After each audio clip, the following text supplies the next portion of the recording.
തിരുവനന്തപുരം പാലോട് ഇളവട്ടത്ത് മരിച്ച നിലയിൽ കണ്ടെത്തിയ നവവധുവിനെ മർദ്ദിച്ചത് ഭർത്താവിന്റെ സുഹൃത്തെന്ന് മൊഴി. ഭർത്താവിന്റെ സുഹൃത്തായ അജാസാണ് ഇന്ദുജയെ മർദ്ദിച്ചതെന്നാണ് മൊഴി.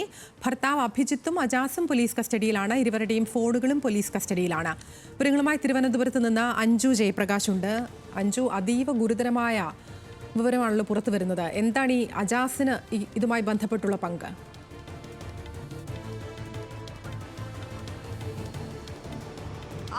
അതായത് പാലോട് പോലീസ് പറയുന്നത് ഇങ്ങനെയാണ്. ഈ മരിച്ച ഇന്ദുജ മരിക്കുന്നതിന് മുമ്പ് 2 ദിവസം മുൻപാണ് ഇത്തരത്തിൽ മർദ്ദനമേൽക്കാൻ ഇടയായിട്ടുള്ള സാഹചര്യമുണ്ടായത്.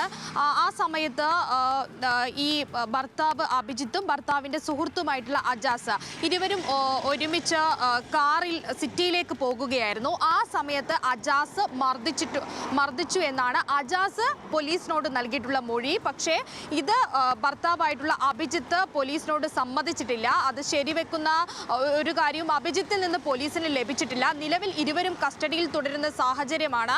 അതിനാൽ തന്നെ അതിൽ ചില വ്യക്തത വരാത്തതിനാലാണ് ഇപ്പോൾ അറസ്റ്റ് ഉൾപ്പെടെ രേഖപ്പെടുത്താത്ത സാഹചര്യമുള്ളത്. ഇനിയിപ്പോൾ അല്പസമയത്തിനകം ഡിവൈഎസ്പി നേരിട്ടെത്തി തന്നെ ഈ ചോദ്യം ചെയ്യൽ തുടരുമെന്നാണ് നിലവിൽ അറിയാൻ സാധിക്കുന്നത്. എന്തായാലും ഇരുവരുടെയും ഫോൺ ഉൾപ്പെടെ കസ്റ്റഡിയിൽ എടുത്തിട്ടുണ്ട്. ഈ അജാസ് ആണ് മർദ്ദിച്ചതെന്ന് അജാസ് മൊഴി നൽകി. ഒപ്പം തന്നെ ഈ അന്നേ ദിവസം മർദ്ദനത്തിന് ഇടയായ ചില സാഹചര്യങ്ങളെക്കുറിച്ചും അജാസ് പോലീസിനോട് വിശദീകരിച്ചിട്ടുണ്ട്. പക്ഷേ ഇതൊന്നും അഭിജിത്ത് സമ്മതിക്കുന്നില്ല എന്നാണ് മനസ്സിലാക്കാൻ സാധിക്കുന്നത്. എന്തായാലും കഴിഞ്ഞ ദിവസം ഉച്ചയോടുകൂടിയാണ് ഈ അഭിജിത്തിൻ്റെ വീട്ടിൽ 2ാം നിലയിൽ ജനൽ കമ്പിയിൽ തൂങ്ങിയ നിലയിൽ ഇന്ദുജയെ കണ്ടെത്തുന്നത്. കണ്ടെത്തിയതിന് ശേഷം പിന്നീട് ഈ മരണത്തിൽ ദുരൂഹതയുണ്ടെന്ന് പറഞ്ഞ് കുടുംബാംഗങ്ങളാണ് പോലീസിന് ഇത്തരത്തിൽ പരാതി നൽകിയത്. ആ പരാതിയുടെ അടിസ്ഥാനത്തിൽ തൊട്ടടുത്ത ദിവസം തന്നെ അഭിജിത്തിനെ പോലീസ് കസ്റ്റഡിയിൽ എടുത്തിട്ടുണ്ടായിരുന്നു. ആ ചോദ്യം ചെയ്യലിലാണ് ഭർത്താവിൻ്റെ സുഹൃത്തിലേക്കും ചോദ്യം ചെയ്യൽ നീണ്ടത്. അങ്ങനെ ഇരുവരെയും ഒരുമിച്ച് പോലീസ് ചോദ്യം ചെയ്തു, മാറി മാറി ചോദ്യം ചെയ്തു. മണിക്കൂറുകൾ നീണ്ട ചോദ്യം ചെയ്യലിനൊടുവിലാണ് ഇത്തരത്തിൽ ഭർത്താവിൻ്റെ സുഹൃത്തിൻ്റെ പങ്ക് പോലീസ് പുറത്തേക്ക് വിടുന്നത്. എന്തായാലും നിലവിൽ ഇന്ന് ചോദ്യം ചെയ്യുന്നതോടുകൂടി ഇരുവരെയും അറസ്റ്റ് രേഖപ്പെടുത്താൻ സാധ്യതയുണ്ട്. ആത്മഹത്യ, പ്രേരണ കുറ്റം ഉൾപ്പെടെ ചുമത്തിയായിരിക്കും അറസ്റ്റ് രേഖപ്പെടുത്തുക.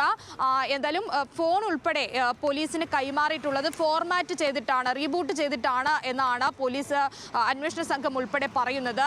വരും മണിക്കൂറുകളിൽ തന്നെ ഇതുമായി ബന്ധപ്പെട്ട കൂടുതൽ വിവരങ്ങൾ എന്തായാലും പുറത്ത് നൽകാൻ സാധിക്കുമെന്നാണ് വിചാരിക്കുന്നത്. ഇന്നലെ ഇൻക്വസ്റ്റ് നടത്തുന്ന സമയത്താണ് ഇത്തരത്തിൽ ഇന്ദുജയുടെ ശരീരത്തിൽ പാടുകൾ ശ്രദ്ധയിൽപ്പെട്ടത്, മർദ്ദനമേറ്റതിൻ്റെ പാടുകൾ ശ്രദ്ധയിൽപ്പെട്ടത്. അതൊന്ന് തോളിനും മറ്റൊന്ന് കണ്ണിന് അടുത്തായിട്ടുമാണ്. ഇത്തരത്തിൽ 2 പാടുകൾ ശ്രദ്ധയിൽപ്പെട്ട ഉടൻ തന്നെ പോലീസ് ഈ ചോദ്യം ചെയ്യൽ അല്പം കൂടി കടുപ്പിക്കുന്ന തരത്തിൽ ആക്കിയിട്ടുണ്ടായിരുന്നു. ആ സമയത്താണ് ഇത്തരത്തിൽ സുഹൃത്തിൻ്റെ പങ്കാളിത്തത്തെക്കുറിച്ച് ഈ ഭർത്താവ് അഭിജിത്ത് പറയുന്നത്.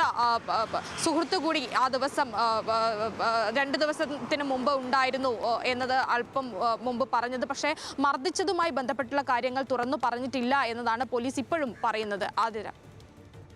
എന്തായാലും അതീവ ഗുരുതരമായ വിവരമാണ് ഈ തിരുവനന്തപുരത്ത് മരിച്ച ഇന്ദുജയുടെ മരണവുമായി ബന്ധപ്പെട്ടിപ്പോൾ പുറത്തു വരുന്നത്. ഭർത്താവിൻ്റെ സുഹൃത്ത് അജാസ് എന്നു പേരുള്ള ഭർത്താവിൻ്റെ സുഹൃത്ത് ഇന്ദുജയെ മർദ്ദിച്ചിരുന്നു എന്നുള്ള തരത്തിലുള്ള വിവരങ്ങളാണ് ഈ ഘട്ടത്തിൽ പുറത്തു വരുന്നത്. ഇരുവരെയും ചോദ്യം ചെയ്യൽ തുടരുകയാണ്. ഉടൻ തന്നെ അറസ്റ്റ് ഉണ്ടാകുമെന്നുള്ളതാണ് മനസ്സിലാവുന്നത്. അഞ്ജു ജയപ്രകാശാണ് വിശദാംശങ്ങൾ നൽകിയത്.